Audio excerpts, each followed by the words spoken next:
अस्सलाम वालेकुम दोस्तों, अपनी नेक्स्ट वीडियो के साथ आपको वेलकम करता हूं अपने इस चैनल में। उम्मीद है सब खैरियत से होंगे। तो चलते हैं आज की अहम न्यूज़ की जानब। सबसे पहले बात करेंगे कि स्पेन में जो नया पेंशन सिस्टम लॉन्च हुआ है उसकी क्या रिक्वायरमेंट रखी गई है कि कम से कम आपने कितनी जो है वो लाजमी तौर पे सहूलियत सोशल पे करनी है, अपना आलता चलाना है अगर आप 100% जो है अपनी पेंशन वसूल करना चाहते हैं। इस पर डिटेल के साथ आपको इन्फॉर्मेशन, कुछ अहम इन्फॉर्मेशन है जो प्रोवाइड करूंगा ताकि आप सही तौर पे जान सकें। उसके बाद इंग्लैंड मज़ीद वजाहतें प्री सेटलमेंट स्टेटस वालों के लिए और स्टूडेंट्स के लिए उन्होंने कुछ मज़ीद वजाहत की है, उस पर बात करेंगे। उसके बाद अमेरिका और यूरोपीय यूनियन के दरमियान एक नया निज़ाम लॉन्च होने जा रहा है, इस पे बात करेंगे। और लोग किन ममालिक की तरफ जा रहे हैं, ऐसे ममालिक का जिक्र करूँगा जहाँ पे यूरोपियन भी माइग्रेट होके जा रहे हैं। क्यों जा रहे हैं, क्या वजूहात हैं, इस पर बात करेंगे वीडियो के आखिर में। दोस्तों, मज़ीद डिटेल की तरफ जाने से पहले आपको कहना चाहूँगा कि आप लाजमी तौर पे इस चैनल की को सब्सक्राइब करें और लाजमी तौर पे बेल आइकन को प्रेस करें ताकि जो मज़ीद मैं डेली बेस पे वीडियो अपलोड ऐसी इन्फॉर्मेटिव कर रहा हूँ वो आप तक पहुँच सकें। बहुत सारे दोस्त जो हैं वो सब्सक्राइब नहीं करते चैनल को, जिसकी वजह से वो फिर बाद में कमेंट करते हैं क्योंकि उनको वो इन्फॉर्मेशन नहीं मिलती जो रिसेंटली मैंने अपलोड की होती है और उसी पे वो क्वेश्चन कर रहे होते हैं। तो दोस्तों, पेंशन से रिलेटेड आपको मालूम है कि काफ़ी ज़्यादा यहाँ पे एहतजाज भी शुरू है। कुछ ऐसे प्रोफेशंस हैं जिन्होंने कहा है कि हम इतनी ज़्यादा ओवर एज में जाके जो है पेंशन हमारे लिए ना लॉन्च की जाए, ये कानून ना बनाया जाए, बल्कि हमें अर्ली रिटायरमेंट की इजाज़त दी जाए, जिसमें ख़ास तौर पे ड्राइवर्स हजरात हैं जिनका ये कहना है कि हमारा प्रोफेशन क्योंकि बहुत ज़्यादा रिस्की है, हमारे लिए 60 साल की उम्र जो है मुकर्रर की जाए। अभी नॉर्मली उन्होंने 67 साल की स्पेन में कर दी गई है, यानी कि 67 साल में लोग रिटायर होंगे। यहाँ पर ये भी क्वेश्चन आता है कि जो पेंशन हमने लेनी है 67 साल तो हमारी उम्र होगी, लेकिन कितनी अगर हमने 100% पेंशन वसूल करनी है तो कितना काम करना ज़रूरी है। पहले ये 35 साल था, लेकिन फिर बाद में 36 किया गया।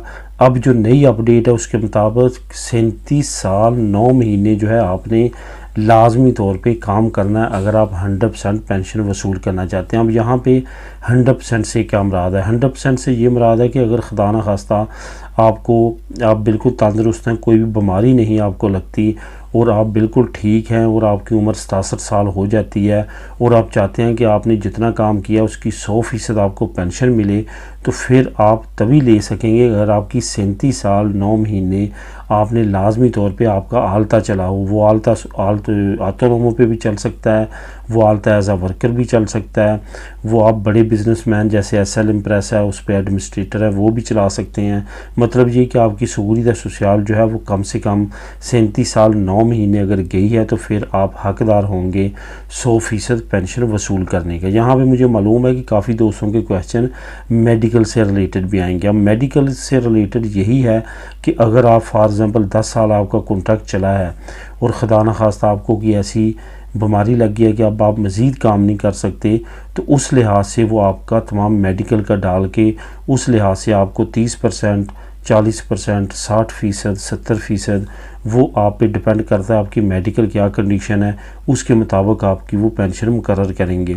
यहाँ पे चंद एक लोगों को मैं जानता हूँ जिनको कुछ ऐसी बीमारियाँ लगी जिस पे वो काम नहीं कर सकते थे, उनका आलता भी इतना ज़्यादा नहीं चला था, किसी का 5 साल, किसी का 6 साल और एक फ़र्द का 8 से 8.5 साल चला था, तो वही उनकी 500 से 600 और हद 650 यूरो जो है पेंशन लगी। क्योंकि इतनी कम साल अगर आप काम करते हैं तो आपकी पेंशन भी तकरीबन इतनी ही लगती है, लेकिन अगर आपने ज़्यादा साल काम किया होगा तो उस लिहाज से आपकी पेंशन भी बढ़ जाएगी। अब ये नए कवानीन जो है हुकूमत उस वक्त लेके आ रही है जब अभी तक फाइनल नहीं है कि कौन सी पार्टी जो है वो हुकूमत बनाएगी। ये अदारों की तरफ से जो कवानीन है उनको इम्प्रूव किया जा रहा है ताकि कोई भी पॉलिटिकल पार्टी के ऊपर ये बर्डन ना पड़े। तो इस सिचुएशन में अब ये जो नए कवानीन आ रहे हैं आने वाले वक्त में, इसी पे चलते हुए अवाम को आगे अपनी रिटायरमेंट के फ़ैसले करने होंगे और इसी कानूनों के तहत वो जो है अपनी पेंशन वसूल कर सकेंगे। इससे रिलेटेड अगर आपके जहन में मज़ीद कोई क्वेश्चन हो तो आप नीचे कमेंट कर सकते हैं। अब दोस्तों बात करते हैं इंग्लैंड की। इंग्लैंड की तरफ से काफ़ी वजाहतें आ रही हैं, जो नए नए कवानीन आ रहे हैं, होम ऑफिस उस पर अपनी अपनी स्टेटमेंट दे रहा है, क्योंकि पॉलिटिकली वो कानून बना दिया जाता है और एक बयान दे दिया जाता है, लेकिन उसकी डिटेल जो है बाद में, क्योंकि होम ऑफिस जो है वो तमाम ऐसे मामलात को देखता है, बाद में वजाहतें और तमाम डिटेल जो है वो होम ऑफिस की तरफ से ही लॉन्च की जाती हैं। तो इसी तरह की एक स्टेटमेंट रिलीज़ की गई है जिसमें ये कहा गया है कि जो प्री सेटलमेंट स्टेटस और सेटल स्टेटस वाले हैं वो और इंटरनेशनल स्टूडेंट से रिलेटेड जो नए कवानीन बनाए गए हैं उनकी कुछ वजाहत दी गई है। अब यहाँ पे बताता चलूँ कि उन्होंने प्री सेटलमेंट स्टेटस वालों की वजाहत ये की है कि जो हाई कोर्ट का फ़ैसला है उसको फॉलो करते हुए जो प्री सेटलमेंट स्टेटस वाले हैं उन प्री सेटलमेंट स्टेटस वालों को भी आगे सेटल स्टेटस दे दिया जाएगा जो एप्लीकेशन नहीं भी देंगे। ये याद रखें कि हाई कोर्ट का ये फ़ैसला था कि ये ज़रूरी नहीं है कि प्री सेटलमेंट स्टेटस वालों का जब टाइम पूरा हो, जब उनका कार्ड या उनका जो परमिशन मिली है वहाँ पे रहने की वो एक्सपायर हो, वो अप्लाई करें तो उनको सेटल स्टेटस दिया जाएगा, बल्कि अगर वो अप्लाई नहीं भी करेंगे तो ऑटोमेटिकली उनको सेटल स्टेटस मिल जाना चाहिए। ये हाई कोर्ट का फ़ैसला था जिसको एक्सेप्ट किया गया हुकूमत की तरफ से, और यही वो वजाहत दे रहे हैं अब कि उनको ऑटोमेटिकली आगे स्टेटस मिल जाएगा। ऐसा नहीं होगा कि प्री सेटलमेंट स्टेटस वाले स्टेटस दोबारा से अप्लाई करेंगे। इसी तरह जो सेटल स्टेटस वाले हैं उनको भी आगे नेशनलिटी के लिए परमिशन मिल जाएगी, जैसे उनके 10 साल यहाँ पे लीगल होंगे। अब यहाँ पे एक और बहुत अहम वजाहत दी गई है जो दी गई है इंटरनेशनल स्टूडेंट से रिलेटेड। आपको मालूम है कि पिछले दिनों से एक नया कानून पास किया गया यूके में कि इंटरनेशनल स्टूडेंट जो हैं वो अपने वालिदैन को नहीं बुलवा सकते, लेकिन अब यहाँ पे नई वजाहत आई है जिसमें ये कहा गया है कि कब तक नहीं बुला सकते। जब तक वो एजुकेशन में हैं, जब तक वो पढ़ रहे हैं, वो जो है कोई भी काम नहीं कर रहे, अपनी प्रोफेशनल ज़िंदगी में नहीं गए, उनकी डिग्री मुकम्मल नहीं हुई, उनका कोर्स मुकम्मल नहीं हुआ, उस वक्त तक वो अपने वालिदैन को नहीं बुलवा सकते। अगर वो अपनी डिग्री मुकम्मल कर लेते हैं और जॉब स्टार्ट कर लेते हैं और तब अपने वालिदैन को अपने पास बुलवाना चाहते हैं तो फिर उनके लिए कोई भी मसला नहीं होगा, फिर उनको परमिशन मिलेगी। लेकिन उस वक्त ज़ाहिर है वो इंटरनेशनल स्टूडेंट नहीं होंगे बल्कि वो वर्कर होंगे।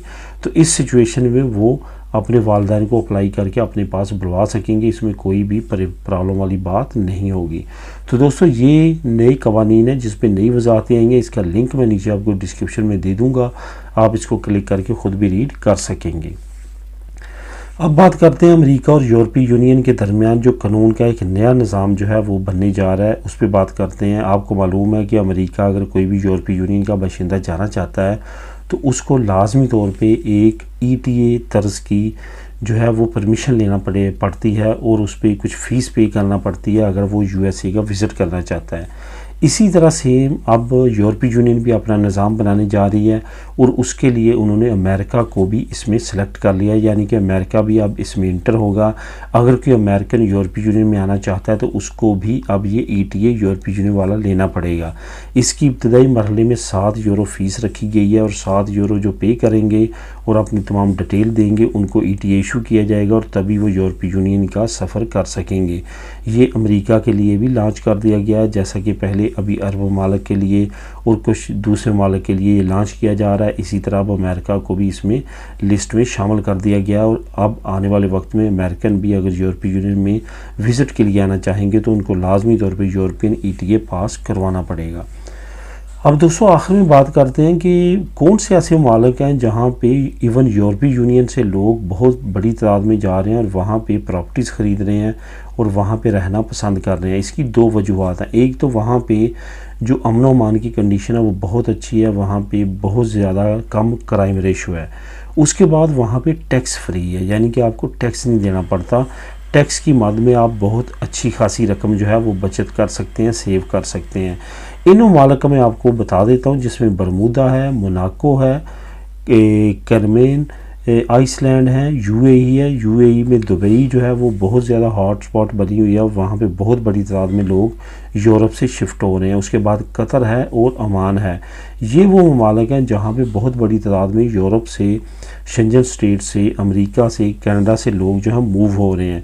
ये इसी तरह जिस तरह से गल्फ़ स्टेट से हमारे लोग जो है वो मूव होना चाहते हैं यूरोपीय यूनियन के ममालिक में, इसी तरह अब यूरोपीय ममालिक जो हैं वो गल्फ़ स्टेट्स में मूव होना चाहते हैं।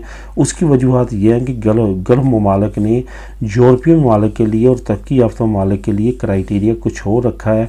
इनकी नेशनलिटीज़ पे वहाँ पे बहुत ज़्यादा रायतें दी गई हैं, जबकि हमारे लोग जो वहाँ से गल्फ़ में जाते हैं काम करने के लिए, उनके लिए थर्ड जो नेशन है उन जैसा स्टेटस इस्तेमाल किया जाता है। उनको वो सहूलतें और रायतें नहीं दी जाती जो वो यूरोपियन को देते हैं। तो यही वजह है कि हमारे लोग वहाँ से निकलना चाहते हैं, लेकिन ये लोग जो यूरोपियन है ये वहाँ पे जाके सुकूनत इख्तियार करना चाहते हैं। तो दोस्तों इससे रिलेटेड भी अगर आप चाहेंगे तो आपको नीचे लिंक मिल जाएगा। मिलेंगे नेक्स्ट वीडियो में नई अपडेट्स के साथ। अल्लाह हाफिज़।